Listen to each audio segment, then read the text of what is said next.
বন্ধুরা, কল্পনা করুন একটা সাধারণ টি শার্ট যেটা আপনি দোকান থেকে কিনছেন 500 টাকায়, একই মানের আর একটা টি শার্ট শুধু অন্য দেশে তৈরি হয়েছে বলে তার দাম হয়ে গেল 590 টাকা। মাত্র 18% ডিফারেন্স। কিন্তু আন্তর্জাতিক বাজারে এই 18%ই ঠিক করে দেয় কোন দেশের শিল্প টিকে থাকবে আর কোন দেশ পিছিয়ে পড়বে। আজকের এই পর্বে আমরা কথা বলবো এমন এক বাণিজ্য চুক্তি নিয়ে যেখানে বাংলাদেশ আর আমেরিকার সাম্প্রতিক ট্রেড ডিল দক্ষিণ এশিয়ার রাজনৈতিক ভারসাম্যকে নতুনভাবে নাড়িয়ে দিয়েছে, ভারতের সামনে ছুড়ে দিয়েছে বড় অর্থনৈতিক চ্যালেঞ্জ, আর একই সঙ্গে দেখিয়ে দিয়েছে বিশ্ব রাজনীতিতে অর্থনীতি আর কূটনীতি কত গভীরভাবে জড়িয়ে আছে। নমস্কার বন্ধুরা, আমি সুশোভন আর আপনারা দেখছেন আপনাদের প্রিয় চ্যানেল অদ্ভুত অথচ বাস্তব।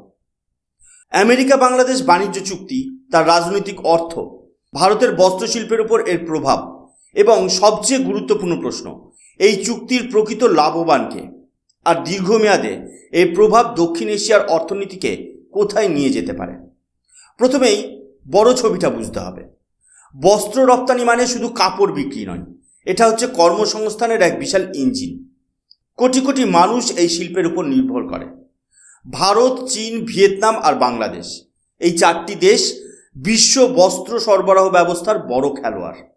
ইতিহাসের দিকে তাকালে দেখা যায় 1990-এর দশক থেকে বাংলাদেশ পরিকল্পিতভাবে পোশাক শিল্পকে তাদের অর্থনীতির মেরুদণ্ড বানিয়েছে। কম শ্রম খরচ, রপ্তানিমুখী নীতি এবং কৌশলী আন্তর্জাতিক চুক্তির মাধ্যমে তারা ধীরে ধীরে নিজেদের অবস্থান শক্ত করেছে। জনসংখ্যায় ভারতের তুলনায় অনেক ছোট হওয়া সত্ত্বেও বস্ত্র রপ্তানিতে বাংলাদেশ বহু বছর ধরে ভারতের সঙ্গে কঠিন প্রতিযোগিতা তৈরি করেছে। এই সাফল্য হঠাৎ আসেনি, এটা ছিল দীর্ঘ পরিকল্পনার ফল। এখন আসি সাম্প্রতিক ঘটনায়। আমেরিকা আর বাংলাদেশের মধ্যে যে চুক্তি হয়েছে তার সবচেয়ে আলোচিত অংশ হলো নির্দিষ্ট কিছু পোশাক পণ্যের ক্ষেত্রে শূন্য শুল্ক সুবিধা। সহজ ভাষায় বললে, বাংলাদেশে তৈরি কিছু পোশাক আমেরিকায় ঢুকবে কোনো আমদানি শুল্ক ছাড়াই। আর ভারতের ক্ষেত্রে যেখানে প্রায় 18% শুল্ক দিতে হয়, সেখানে এই 0% শুল্ক বাংলাদেশকে বিশাল মূল্য সুবিধা দেয়। বাজারের সাধারণ নিয়ম খুব সহজ, যে সস্তা বিক্রি করবে সে বেশি বিক্রি করবে। আন্তর্জাতিক বাণিজ্যেও এই নিয়মই কাজ করে। ফলে স্বাভাবিকভাবেই আশঙ্কা তৈরি হচ্ছে যে আমেরিকার বাজারে বাংলাদেশের পোশাক আরও প্রতিযোগিতামূলক হয়ে উঠবে। কিন্তু এই চুক্তির আসল কৌশল লুকিয়ে আছে তার শর্তে। আমেরিকা বলেছে, বাংলাদেশ যদি আমেরিকান তুলা এবং কৃত্রিম তন্তু ব্যবহার করে তাহলেই এই শূন্য শুল্ক সুবিধা মিলবে। অর্থাৎ আমেরিকা শুধু বাংলাদেশের রপ্তানি বাড়াতে সাহায্য করছে না, তারা নিজেদের কৃষক ও শিল্পের জন্য নিশ্চিত বাজার তৈরি করছে। এটা নিছক বাণিজ্য নয়, এটা কৌশলগত অর্থনীতি। ইতিহাসে আমরা বহুবার দেখেছি বড় শক্তিগুলো বাণিজ্যকে রাজনৈতিক প্রভাব বিস্তারের হাতিয়ার হিসেবে ব্যবহার করে। শীতল যুদ্ধের সময়, মানে কোল্ড ওয়ারের সময় যেমন অর্থনৈতিক জোট তৈরি হয়েছিল, আজও তেমনভাবে অর্থনীতি তৈরি হয়েছে কূটনীতির কেন্দ্রবিন্দু। ভারতের দৃষ্টিকোণ থেকে সমস্যাটা এখানে। ভারত ঐতিহ্যগতভাবে তুলা উৎপাদনে শক্তিশালী এবং বহু বছর বাংলাদেশে তুলা রপ্তানি করেছে। কিন্তু সাম্প্রতিক রাজনৈতিক টানাপোড়েনে এবং আঞ্চলিক অবিশ্বাসের কারণে বাংলাদেশ বিকল্প উৎস খুঁজতে শুরু করে। আমেরিকা এই সুযোগটাকে কাজে লাগিয়েছে। এখন যদি বাংলাদেশ বড় পরিসরে আমেরিকান তুলো ব্যবহার করে তাহলে ভারতের জন্য সেটা দ্বিমুখী ধাক্কা। একদিকে রপ্তানি বাজার সংকুচিত হওয়া, অন্যদিকে আমেরিকার বাজারে প্রতিযোগিতায় পিছিয়ে পড়া। এখানে আর একটা অত্যন্ত গুরুত্বপূর্ণ দিক আছে যেটা দীর্ঘমেয়াদে বাংলাদেশের অর্থনীতির জন্য আরও বড় প্রশ্ন তুলে দেয়। এই চুক্তির আওতায় বাংলাদেশ শুধু তুলা কেনার ব্যাপারেই রাজি হয়নি, তারা আমেরিকার কৃষিজাত পণ্য, গম, সোয়াবিন, ভুট্টা, এমনকি ডেয়ারি প্রোডাক্ট পর্যন্ত নিজেদের বাজারে ঢোকার সুযোগ দিয়েছে। অর্থাৎ বাংলাদেশের অভ্যন্তরীণ বাজারে এখন সরাসরি প্রতিযোগিতায় নামবে আমেরিকার অত্যন্ত ভর্তুকিপ্রাপ্ত কৃষিপণ্য। এটা একটা সাধারণ উদাহরণ দিয়ে বোঝা যাক। ধরুন কোনো গ্রামের বাজারে বহু বছর ধরে স্থানীয় কৃষকেরা নিজেদের উৎপাদিত দুধ আর শস্য বিক্রি করে সংসার চালাচ্ছেন। হঠাৎ সেই বাজারে ঢুকে পড়ল এক বিশাল বিদেশি কোম্পানি, যারা উন্নত প্রযুক্তি ব্যবহার করে কম খরচে উৎপাদন করে এবং সরকারি ভর্তুকি পায়। তারা অনেক কম দামে পণ্য বিক্রি করতে পারবে। প্রথমে সাধারণ মানুষ খুশি হবে কারণ জিনিস সস্তা, কিন্তু কয়েক বছরের মধ্যে স্থানীয় কৃষকেরা প্রতিযোগিতায় টিকতে না পেরে উৎপাদন কমিয়ে দেবে বা বন্ধ করে দেবে। তখন বাজার পুরোপুরি বাইরের শক্তির উপর নির্ভরশীল হয়ে পড়বে। অর্থনীতি থেকে এটাকে বলা হয় ধীরে ধীরে ভেতর থেকে ক্ষয়, যেন ঘুণ পোকার মতো একটি অবকাঠামো কুড়ে কুড়ে খেয়ে ফেলা। বাংলাদেশ একটি কৃষি প্রধান দেশ, যেখানে বিপুল জনগোষ্ঠীর জীবিকা সরাসরি কৃষির সঙ্গে যুক্ত। যদি আমেরিকার প্রতিযোগিতামূলক কৃষিপণ্য বড় পরিসরে বাজার দখল করে, তাহলে স্থানীয় কৃষকরা মূল্য প্রতিযোগিতায় টিকে থাকতে সমস্যায় পড়বে। এতে স্বল্প মেয়াদে ভোক্তারা সুবিধা পেলেও দীর্ঘমেয়াদে গ্রামীণ অর্থনীতি দুর্বল হয়ে যেতে পারে। কৃষিখাত দুর্বল হলে তার প্রভাব কর্মসংস্থান, আয় এবং খাদ্য নিরাপত্তার উপর পড়ে। একসময় দেখা যেতে পারে দেশটি নিজস্ব উৎপাদনের বদলে আমদানির উপর অতিরিক্ত নির্ভরশীল হয়ে পড়েছে, যা কোনো কৃষিপ্রধান অর্থনীতির জন্য অত্যন্ত ঝুঁকিপূর্ণ। এখানেই ভারতের অবস্থানটা বোঝা জরুরি। ভারত একটি বৃহৎ কৃষি প্রধান দেশ, যেখানে কোটি কোটি মানুষের জীবিকা কৃষির উপর নির্ভরশীল। তাই ভারত আন্তর্জাতিক বাণিজ্য আলোচনায় কৃষিখাত নিয়ে সবসময় সতর্ক থেকেছে। আমেরিকার সঙ্গে একাধিক আলোচনায় ভারত স্পষ্ট জানিয়েছে যে ডেয়ারি ও কৃষি পণ্যের ক্ষেত্রে পুরো বাজার খুলে দেওয়া সম্ভব নয়, কারণ উন্নত দেশের ভর্তুকিপ্রাপ্ত কৃষি পণ্যের সঙ্গে সরাসরি প্রতিযোগিতায় নামলে ভারতের ক্ষুদ্র কৃষকেরা সবচেয়ে বেশি ক্ষতিগ্রস্ত হবে। ভারতের নীতি নির্ধারকেরা এটাকে শুধু অর্থনৈতিক নয়, সামাজিক স্থিতিশীলতার প্রশ্ন হিসেবে দেখেন। গ্রামীণ অর্থনীতি দুর্বল হলে তার প্রভাব দেশের সামগ্রিক ভারসাম্যের উপর পড়বে। তাই ভারত স্বল্পমেয়াদী লাভের লোভে কৃষিখাতে আপোস করতে রাজি হয়নি।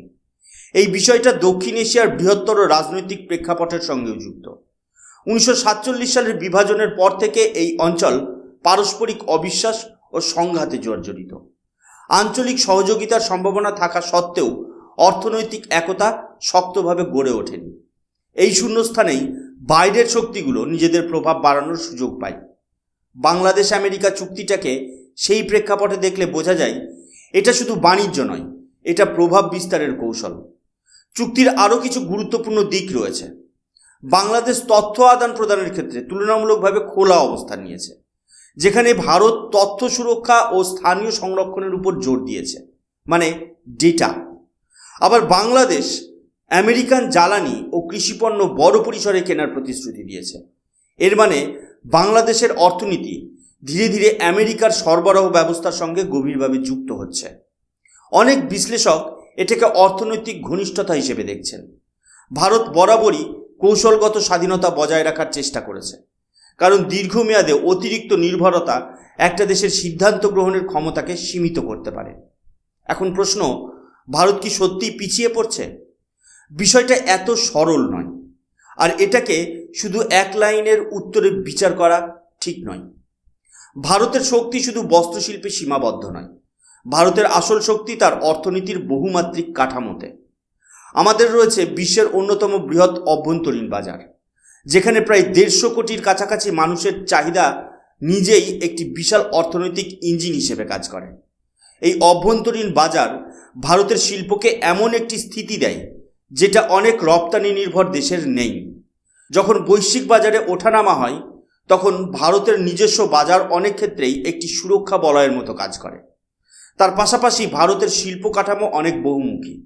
বস্ত্রশিল্প গুরুত্বপূর্ণ হলেও ভারতের অর্থনীতি একসঙ্গে প্রযুক্তি, ফার্মাসিউটিক্যালস, অটোমোবাইল, মহাকাশ গবেষণা, ডিজিটাল পরিষেবা এবং উৎপাদন খাতের উপর দাঁড়িয়ে আছে।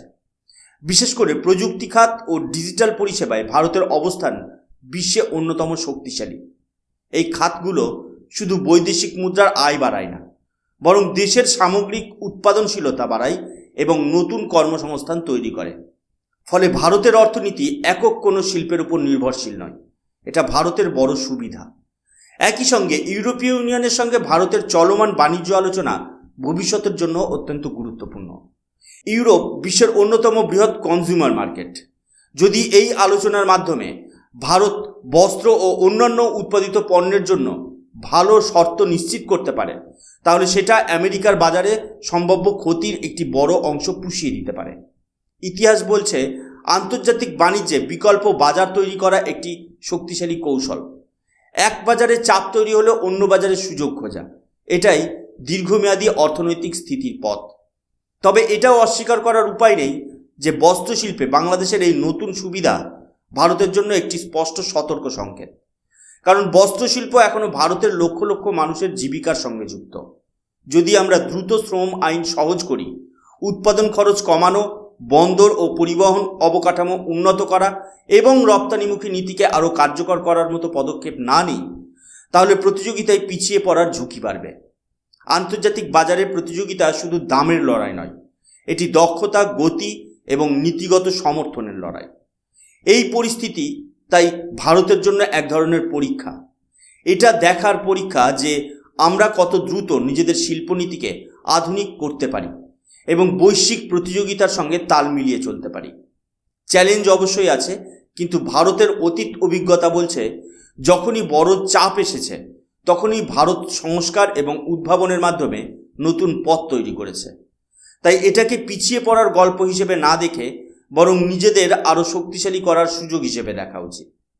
একটি জাতীয় দৃষ্টিকোণ থেকে দেখলে এটা হতাশার নয়, জাগরণের মুহূর্ত। ভারত ইতিহাসে বহুবার সংকটকে সুযোগে পরিণত করেছে। 1991 সালের অর্থনৈতিক সংকট আমাদের সংস্কারের পথে নিয়ে গিয়েছিল এবং সেখান থেকেই আধুনিক ভারতের উত্থান শুরু হয়। আজকের পরিস্থিতিও আমাদের মনে করিয়ে দেয় বিশ্ব অর্থনীতিতে স্থির হয়ে থাকার সুযোগ নেই, এখানে প্রতিনিয়ত নিজেকে নতুনভাবে গড়ে তুলতে হয়।